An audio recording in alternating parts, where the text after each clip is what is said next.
What's up, Graham? It's Guys here. So let's talk about how much you really need invested to live entirely off the dividends, because I've tried just about every passive income idea that you could think of, from side hustles, real estate, affiliate marketing programs, and I have to say, from my experience, dividends are by far the easiest way to begin replacing your income with a lot less money than you think. But that comes with a bit of a warning that we'll discuss shortly. That's why we should really talk about my own thoughts as to whether or not dividend investing is even worth it, how much you'll realistically need if you want to replace your income, and at the end, I'll share my own dividend portfolio that currently makes almost $10,000 a month. Although before we start, as I'm sure you're aware, one of the benefits with dividends is that it's completely passive, and that's extremely similar to subscribing if you haven't done that already, because with just one click, you'll get access to 3 new videos every single week, and as a thank you for doing that, I will do my best to reply to as many comments as possible. So thank you guys so much, and also big thank you to public.com for sponsoring this video, but more on that later. Alright, so first we gotta talk about the basics, because for those unaware, anytime you buy a stock, that entitles you to a portion of that company's profits, and sometimes those profits are distributed on a regular basis in the form of a dividend. This is taken as a fixed amount that each share pays out on a quarterly basis, and its percentage is based on the price the stock is currently trading at. So if a share pays $5 a year and it's trading for $100, that's a 5% yield. And because of that, the dividend return could go higher or lower depending on the price the stock is trading for. Now, of course, not every company pays a dividend, and it's generally thought that companies only pay dividends when they can't get a better return reinvesting their capital back into their operation, which can be true. But for the most part, when you do get a dividend, they'll generally range anywhere between 1% to 10% depending on the company, which will probably be some of the easiest passive income you will ever make in your entire life. The benefit from an investment standpoint is that this gives you predictable cash flow on a regular basis without needing to sell any shares, and that gives you more money left over to buy even more investments, like this really cool 1934 $500 bill. However, when it comes to doing this, there are some pros and cons that need to be considered, and as far as my own strategies when it comes to replacing your income, here's what I think. To start, dividends are fun because it kind of feels like you're getting this magical internet money. Kind of like this.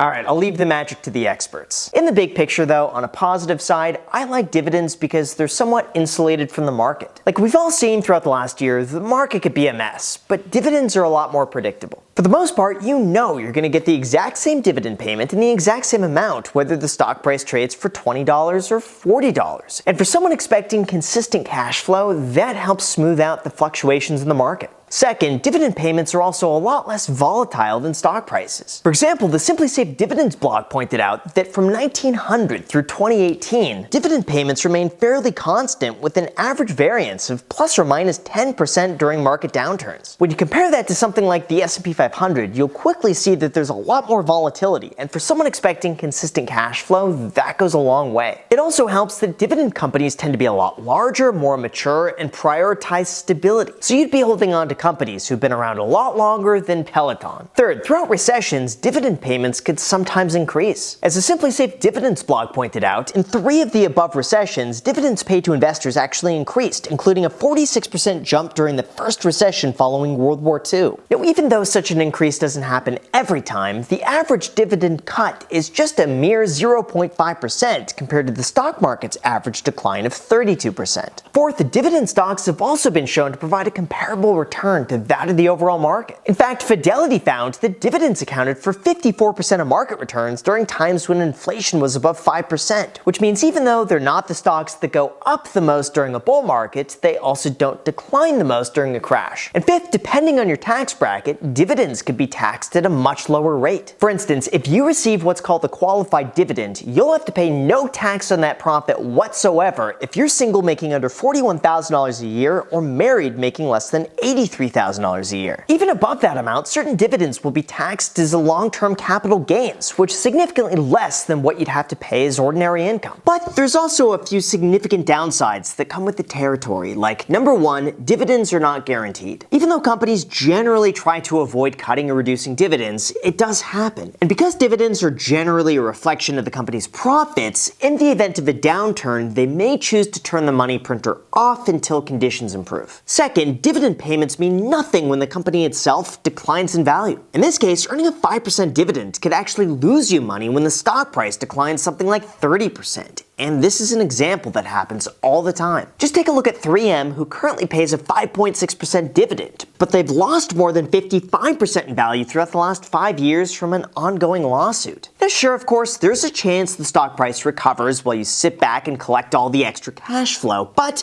there's also a chance that doesn't happen, and that needs to be considered. The third, even though there can be some tax advantages, there could also be some tax disadvantages. See, unlike buying a stock and only being taxed when you sell, dividends are taxed the moment you receive them, and depending on your tax bracket, that could be a price of 20% or more. Not to mention, in a way, dividends are even taxed twice, once at the corporate level as profit, and then once again when you receive them, so they're not exactly the most tax efficient. And fourth, dividends could flat out be irrelevant. In this case, two well-known economists argued that if an investor needs the money, all they really need to do is sell the stock, and that dividends don't actually create any more value for the company itself. It would be kind of like saying, instead of getting paid a 2% dividend, the stock price would just go up by an extra 2%, whereas in both scenarios, your value stays the exact same. Although in the big picture, I do think that there are some major advantages for anyone looking to replace their income with this strategy. So as far as how to do this, as well as my own portfolio,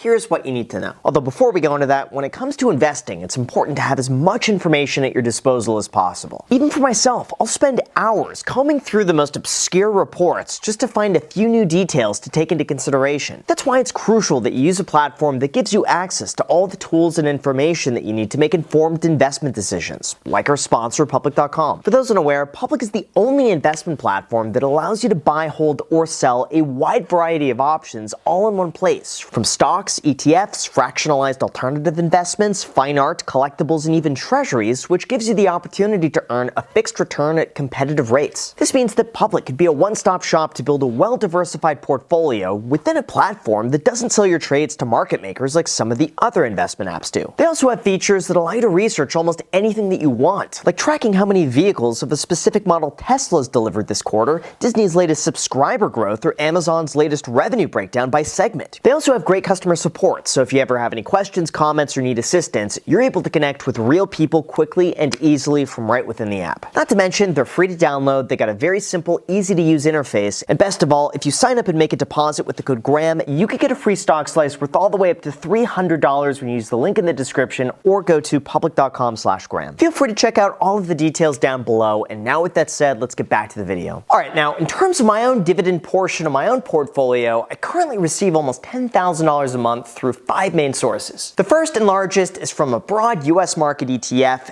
SCHB, with a dividend yield of 1.56%. This encompasses 2,500 of the largest publicly traded US companies with slightly more exposure to smaller stocks than the S&P 500, although not by much since both are weighted by market cap, which means that the largest companies still make up the bulk of this investment. But when you have over $3.8 million invested here, that's a dividend yield of about $5,000 a month. Second, in addition to that, I also have an international equity ETF, SCHF, with a dividend yield of 2.65%. For those unaware, this fund includes large and mid-cap stocks from developed countries outside of the United States, including Nestle, Samsung, Shell, and Toyota, along with about 100 others. I personally use this as a way to get diversification outside of the United States, and since I have almost $1 million invested here, that brings in an additional $2,000 a month. Third, in addition to that, I also have a variety of individual stocks that I hold on the side to satisfy my need to feel like I could somehow beat the market. That brings my total to about $9,400 in dividends every single month, or about $112,000 a year, regardless of what happens to the stock market. But as far as how much you need to live entirely off the dividends, here's the entire calculation.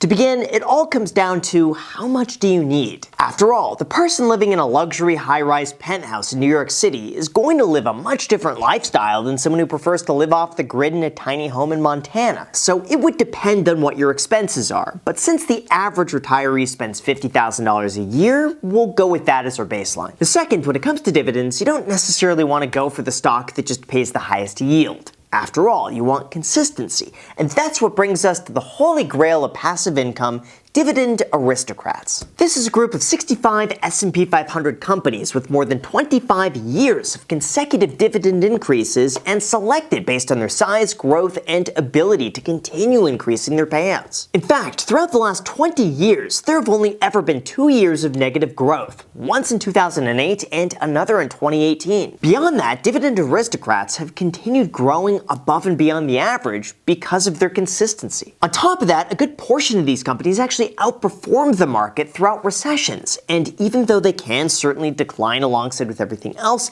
they tend to decline a lot less. That's generally because it's theorized that dividend-paying companies focus more on cash flow, they're more selective with their spending, and they're willing to reward their shareholders in the process. So as you can see, these dividend aristocrats tend to pay anywhere between 0.3% at the lowest to 5.3% at the highest, with most somewhere between 2 and 3%. That means if you took a basket of these stocks at an average of a 3% yield, you would need $1,670,000 invested to replace the average $50,000 a year income. If we break that down even further, you could potentially achieve that by investing $5,000 a year over 40 years while reinvesting the dividends, and voila, there you go, you've done exactly that. But I will say that if you're impatient like I am, there are a few other alternatives that could get you there a lot faster. One method I've seen floating around a lot lately is what's called a covered call ETF, like JEPI, which generates income through a combination of selling options and investing in US large cap stocks. How much income can you make through this? Well, try 10.7%. Essentially, this fund would generate a yield regardless of how the market performs, since it pays you based on the premiums of the call options it sells on its holdings. But you'll also see limited upside in the event the market does well, and if the market goes down, then so does the price of the fund. So there's no such thing as a free lunch. However, that does mean that hypothetically you would be able to replace a $50,000 a year income by investing $500,000, which is a lot more achievable for the average American person. Overall though, just keep in mind that it's probably not a good idea at all to go all in on something like a covered call ETF, since their objective is purely to generate income as soon as possible, and long term you're likely to severely underperform the overall market or end up losing some of your initial capital. So realistically, it'll likely be a lot smarter to take a much more diversified approach if you're going to do this, which is going to cost you 3 times more. From my perspective though, at the end of the day, you just have to realize that money isn't free. And even though you're getting paid a dividend, that really is coming out of the company's cash flow that isn't being reinvested to grow the business. That's why I think the real benefit to dividends isn't so much that they're a superior investment or that they're better than another stock that doesn't pay a dividend, but instead they give you the psychological benefit of receiving steady income without having to physically go and sell shares. Even for me, I'll admit the dividend I receive really makes no difference because I just automatically reinvest the proceeds anyway. And some could say that's a very inefficient way to invest since I'm forced to pay a tax up front. But it does give me some additional peace of mind knowing that if I needed to spend the money, I could, and it's more like icing on the cake as a reward for long-term investing. That's why I believe that dividends could be a great part of a well-diversified portfolio, but if you're young and you don't need the money, then they shouldn't be your main focus. Instead, I choose to prioritize the overall market, and if it happens to pay a dividend in the process, then all the better. So with that said, you guys, thank you so much for watching. As always, feel free to add me on Instagram, and don't forget that you can get a free stock worth all the way up to $1,000 with our sponsor public.com down below in the description when you make a deposit with the code Graham. Enjoy, let me know which one you get because a few do pay a dividend, so that'll get you a head start. Thank you so much for watching, and until next time.